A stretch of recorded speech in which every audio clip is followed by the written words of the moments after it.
অন্তর্বর্তী সরকারের ৫ বছর ক্ষমতায় থাকার কথা জনগণ বলেছে, এটি সরকারের কথা নয় বলে স্পষ্ট করেছেন স্বরাষ্ট্র উপদেষ্টা জাহাঙ্গীর আলম চৌধুরী। তিনি বলেন, নির্বাচনের সম্ভাব্য সময় প্রধান উপদেষ্টা ঘোষণা করেছেন। এরপর এ বিষয়ে কিছু বলার থাকে না। আজ স্বরাষ্ট্র মন্ত্রণালয়ে আইন শৃঙ্খলা সংক্রান্ত কোর কমিটির বৈঠক শেষে সাংবাদিকদের প্রশ্নের জবাবে তিনি এসব কথা বলেন।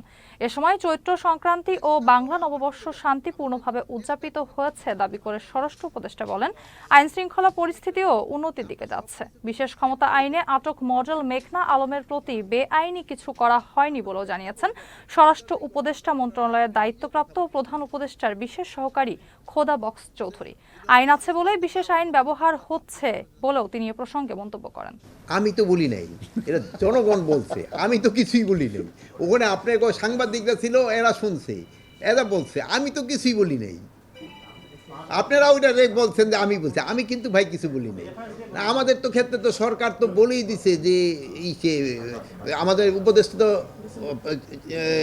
চিফ ডিসেম্বর থেকে ইসের ভিতরে বলেই তো দিছে, ডিসেম্বর থেকে জুনের ভিতরে। আমার ওই তো ওইটার বলার কোনো প্রশ্নই ওঠে না।